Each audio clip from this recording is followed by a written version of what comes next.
우리에게 주신 하나님의 말씀 요나서 3장 1절 2절입니다. 요나 3장 1절 2절 말씀 함께 읽겠습니다. 여호와의 말씀이 두 번째로 요나에게 임하니라. 이르시되 일어나 저 큰 성읍 니느웨로 가서 내가 내게 명한 바를 그들에게 선포하라 하시니라. 아멘. 본문에 계시된 주님은 어떤 분이십니까? 선교의 진심이신 분이십니다. 하나님의 선교의 열정에 멈춤이 없으시죠. 꺾이지 않으십니다. 물고기 뱃속에서 나온 요나가 다시 하나님의 부르심을 받습니다. 1절에 여호와의 말씀이 두 번째로 요나에게 임하니라. 그 내용이 뭐죠? 일어나 저 큰 성읍 니느웨로 가서 내가 내게 명한 바를 그들에게 선포하라. 1장에서 나온 내용은 약간 다르지만 일어나서 가서 외치라, 바로 니느웨 성읍에게 외치라 라는 말씀은 다르지 않습니다. 여기서 우리는 주목할 것이 있습니다. 두 번째 말씀이 임하셨다는 것입니다. 한 번 하셨으면 두 번 할 수도 있는 거고 이렇게 생각할 문제가 아닙니다. 하나님은 결코 다시 말씀하실 필요가 없으신 분이십니다. 전능하신 하나님이시죠. 그 권위와 능력과 존재에 있어서 반복하실 이유가 없으신 분이십니다. 선포하고 선포대로 이루실 뿐 아니라 안 들으면 지우면 끝이죠. 세상에서도 자기 말을 한 번에 안 듣는다고 진노하는 힘 있는 사람들이 얼마나 많습니까? 근데 하나님은 더더군다나. 근데 지금 두 번째 말씀하십니다. 왜 그러셨을까요? 자비와 사랑이 무한하시기 때문입니다. 요나를 버리지 않으신 것이죠. 포기하지 않으신 것입니다. 또 니느웨로 보내시는 하나님, 니느웨에 대한 하나님의 마음도 식지 않으십니다. 또한 니느웨를 통해서 이스라엘이 깨닫고 결국은 온 열방이 구원받기를 원하시는 것이 하나님의 뜻이기 때문에 그렇습니다. 요나의 불순종에 결코 꺾이지 않으시죠. 결국 하나님께서 이 요나를 풍랑을 통과하고 물고기 뱃속을 통과하는 과정을 통해서 요나의 변화된 모습을 받아내십니다. 2절 일어나 저 큰 성읍 니느웨로 가서 내가 내게 명한 바를 그들에게 선포하라 명령하시자 3절에서 요나가 말씀대로 일어납니다. 요나가 도망했던 이유가 뭘까요?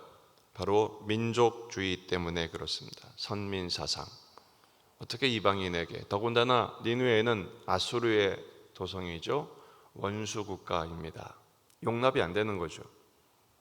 그러나 하나님께서 요나에게 그거 버려라, 그리고 내 말대로 하라 라고 말씀하신 선교의 시작은 뭐죠? 고집을 꺾는 것입니다. 오늘 말씀을 통해서 우리가 확인해야 될 게 있습니다. 나는 하나님의 마음에 얼마나 관심이 있는가라는 것입니다. 사람들은 자기 마음 알아달라고 항상 호소합니다. 그러나 여러분, 성경에서는 계속 하나님의 마음에 시선을 맞추라고 말씀하십니다. 오늘 두 번째 말씀하신 이유가 뭡니까? 하나님의 마음을 깨달으라는 것이죠. 요나는 자기 고집과 자기 생각에 붙들려서 하나님의 마음을 돌아볼 여유조차, 그럴 생각조차 없었습니다. 두 번째 말씀하시면서 하나님의 말씀, 하나님의 마음을 요나에게 다시 확인시켜 주시는 것입니다. 하나님의 마음은 무엇입니까? 베드로후서 3장 9절 주의 약속은 어떤 이들이 더디다고 생각하는 것 같이 더딘 것이 아니라 오직 주께서는 너희에 대하여 오래 참으사 아무도 멸망하지 아니하고 다 회개하기에 이르기를 원하시느니라. 하나님의 마음이죠. 여러분, 우리는 작은 문제로 사람들을 쉽게 포기합니다. 그리고 쉽게 꽃표를 찍죠. 너는 안 돼, 너는 싫어, 너는 못해, 이렇게 하는데 하나님은 그렇게 하지 않으세요. 주께서는 너희를 대하여 오래 참으사 인내하시고 품어내시고, 그래서 이 요나서에서 제일 중요한 주제는 하나님의 선교지만 동시에 그 선교를 포기하지 않으시기 위해서 요나를 계속 설득하시죠. 설복하십니다.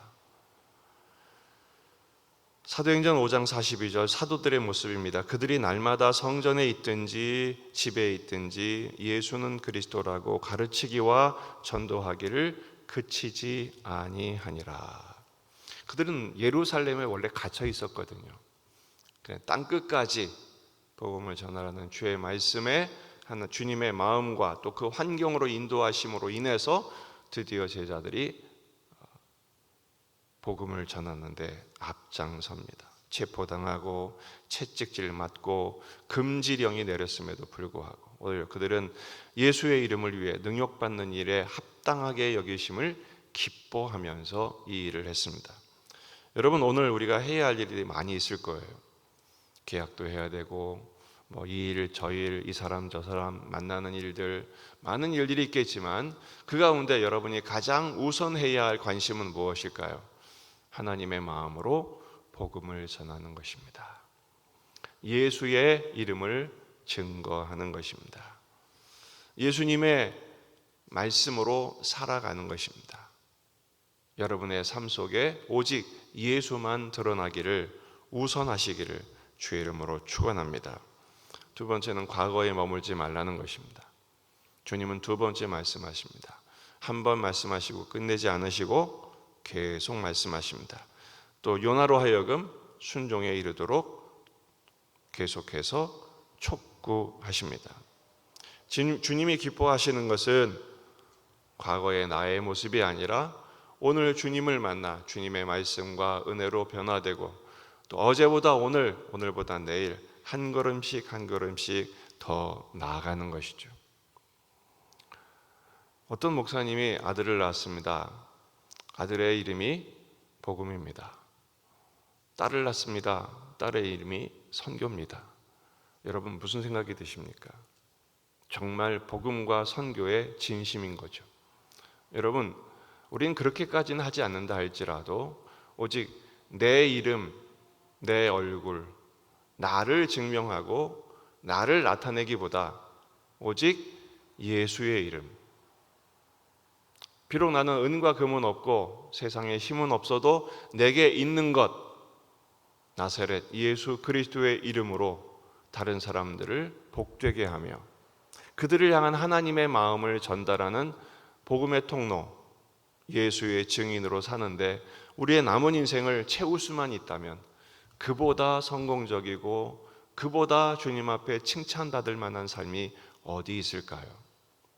복음의 진심이신 하나님을 본받아 우리도 오직 예수, 복음, 증거, 선교, 주님의 나라를 위해서 우리의 남은 삶을 제대로 투자할 때 결코 망할 일이 없는 영원한 하나님의 영광에 참여하게 될 것입니다.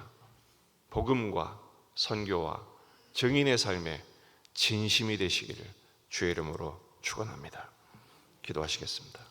말씀을 붙들고 우리 자신과 가정과 교회와 이 지역의 복음화, 민족의 복음화, 세계 복음화를 위해서 기도하십시다. 말씀을 붙들고 또 우리 환우들을 위해서, 군인 아들들을 위해서 내게 주신 십자가 오히려 복음을 증거하는 일에 도구가 되게 하옵소서. 다 같이 기도하시겠습니다.